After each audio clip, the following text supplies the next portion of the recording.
Hello，大家好。最近市场呢又开始出现悸动了啊，Buller 的空头呢又让很多的人呢开始心动了。有人说呀，空头呢可能是散户和这个小白最好的归宿啊，对了也不全对。如果说你在2020年的时候呢，那我认为这句话呢是非常对的。早在2020年呢，红哥呢就开始在空头市场布局了，其中也拿到了很多区块链项目的一个空头奖励，比如说这个 UM11，还有 DeepRider，还有 OpenLeverage 等等等等啊，还有很多啊。那今天红哥呢就来盘点一下，在2023年呢最有可能发空头的几个项目。那还没有关注红哥呢，可以先关注、点赞、收藏，我们接着往下看。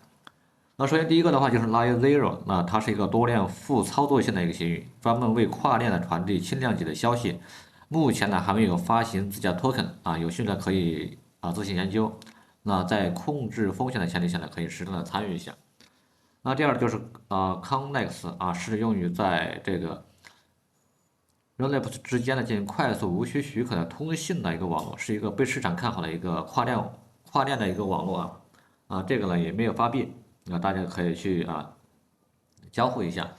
那个 Zix 呢是基于这个 Rollup 的架构的低成本扩容协议红哥一直比较看好的一个 Layer 2的一个区块链项目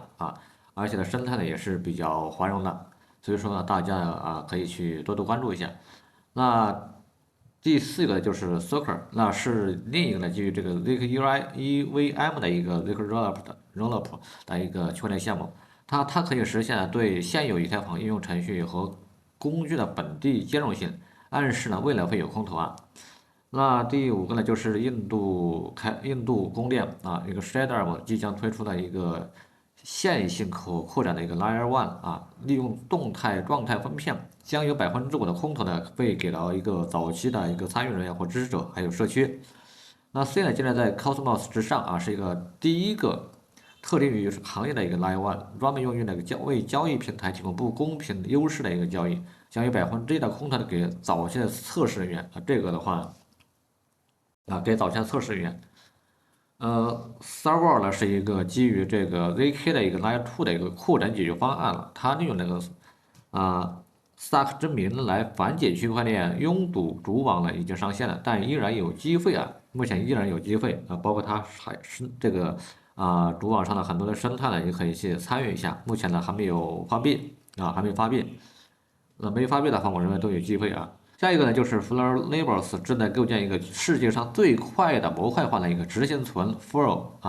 那早期采用者呢有可能获得空投那这个的话呢就是一个模块化的一个公链我认为呢可以这个潜力可能也是比较大的。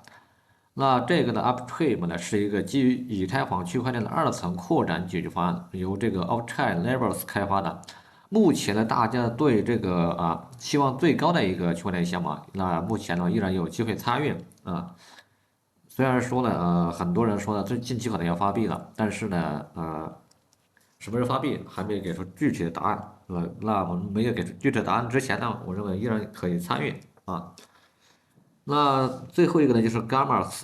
那今天在 Satellite 上的一个订单博的一个 DEX，目前呢处于测试网，那可以去填一下但是测试网的话呢，空投的概率就比较小，但是呢依然有机会。今天分享就到这里了吧，有兴趣的可以呢自行研究。当然呢任何操作都有可能带来未知的风险虽然说呢空投呢是一个低成本的一个操作方式，但是呢风险还是有的。当然呢，我们也不能把所有精力放在这个空头上面毕竟呢，现在的空头呢没有过去的那个概率大了而且门槛也比较高了，所以说呢，我们不能专注一个事情，我们要多方面的去进行。那还没有关注红哥呢，可以点个小红心加个关注。好了，我们下期再见，拜拜。